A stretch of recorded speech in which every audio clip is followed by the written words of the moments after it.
매일 성경과 함께하는 오늘의 큐티 시간입니다.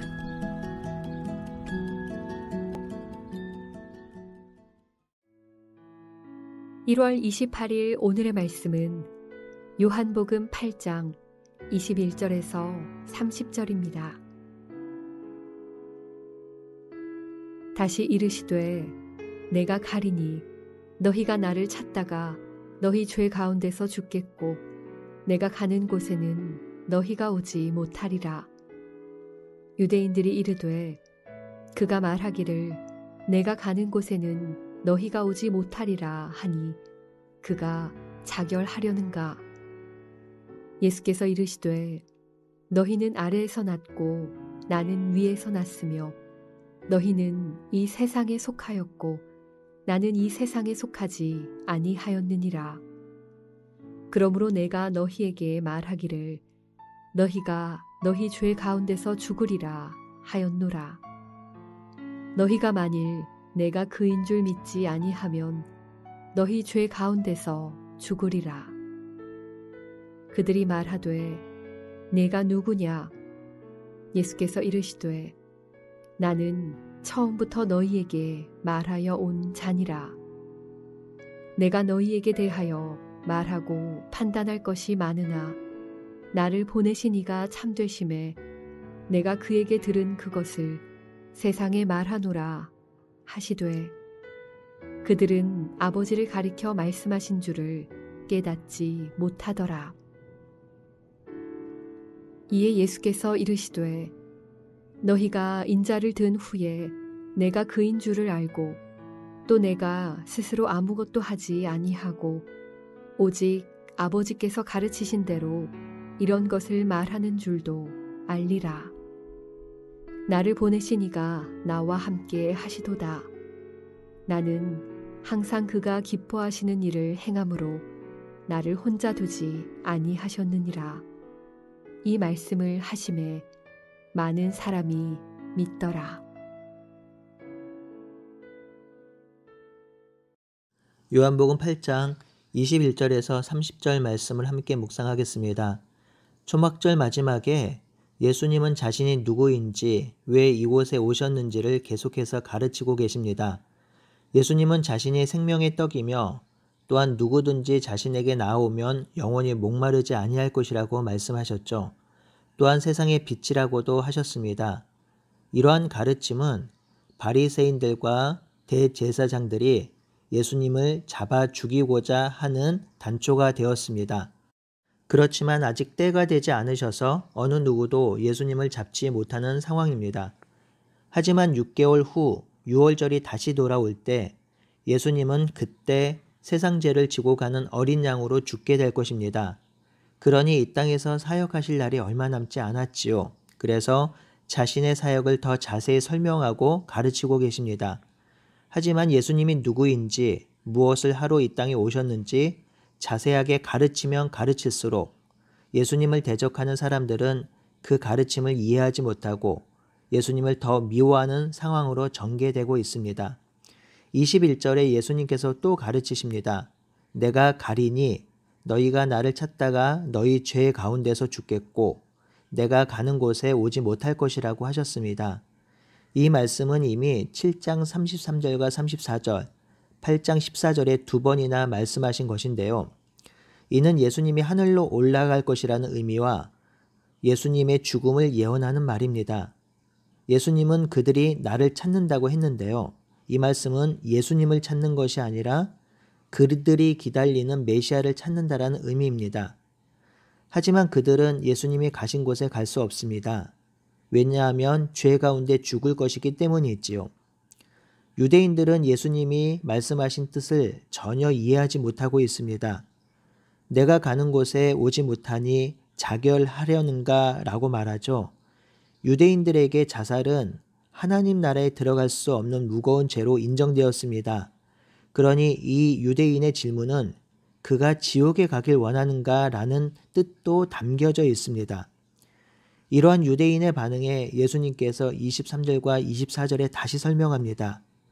유대인은 아래에서 났고 예수님은 위에서 났고 유대인은 이 세상에 속하였고 자신은 이 세상에 속하지 않았다고 하십니다.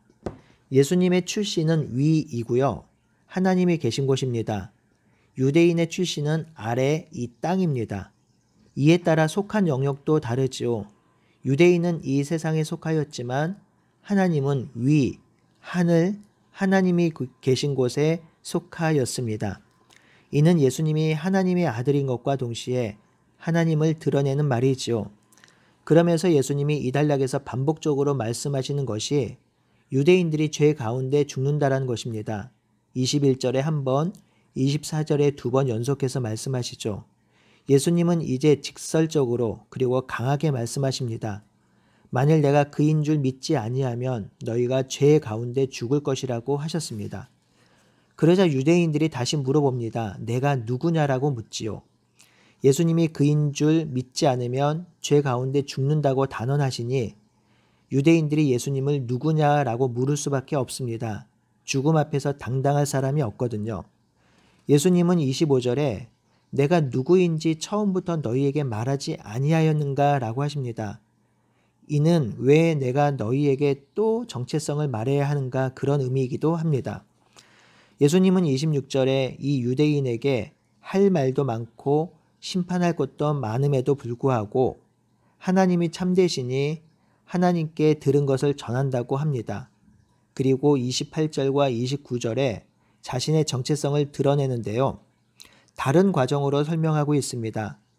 왜냐하면 예수님은 자신이 하나님의 아들이며 생명의 떡이며 생명의 물이며 생명의 빛이며 하늘로부터 왔으며 이 땅에 속하지 않은 분임을 계속해서 말씀하셨지요. 그럼에도 이들은 듣지 않았고 믿지 않았습니다. 그래서 다른 과정으로 설명하고 있습니다.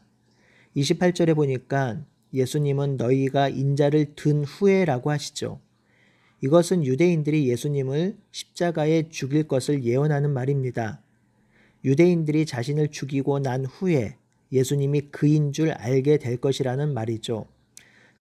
또한 예수님은 너희가 인자를 든 후에 예수님이 스스로 마음대로 하지 않고 아버지께서 나에게 가르쳐 주신 대로 말한다는 것을 알게 될 것이라고 하셨습니다.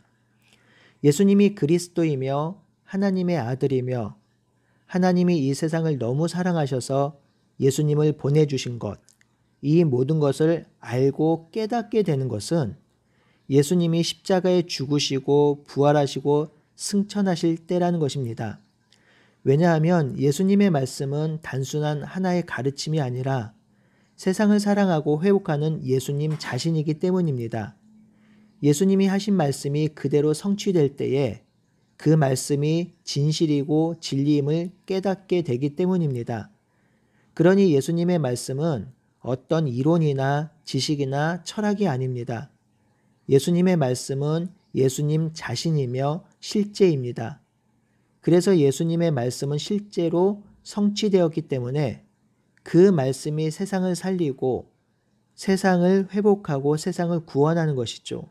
그 말씀이 참되고 그 말씀은 언제나 옳으며 진리입니다. 그러니 우리는 이 땅에서 살 때에 이 땅에 이루어진 예수님의 말씀을 붙들어야 합니다. 그 말씀이 우리 삶에 최종적인 권위가 있습니다. 세상의 가르침과 지식이 우리를 인도하고 살리는 것이 아닙니다. 말씀이 우리를 살리며 세상을 회복하는 것이죠. 그러니 예수님의 말씀은 우리 삶의 우선순위에 둡시다. 예수님의 말씀은 우리 삶의 기초로 삼읍시다. 그러할 때에 우리는 흔들리는 세상에서 흔들리지 않는 삶을 살 수 있습니다. 불확실한 세상에서 확실한 삶을 살 수 있습니다. 예수님은 29절에 자신을 보내신 분이 함께 하시며 혼자 버려두지 않으신다고 하셨습니다. 그것은 예수님이 언제나 하나님께서 기뻐하신 일을 하기 때문이라고 하셨지요. 이 말씀은 참으로 우리에게 위로가 됩니다. 하나님의 보내심을 받은 예수님을 하나님이 홀로 두지 않으시고 함께 하신다고 하지요. 우리 또한 그러할 것입니다. 우리가 예수 안에 있고 예수가 우리 안에 있을 때 하나님은 우리 안에 계실 것입니다.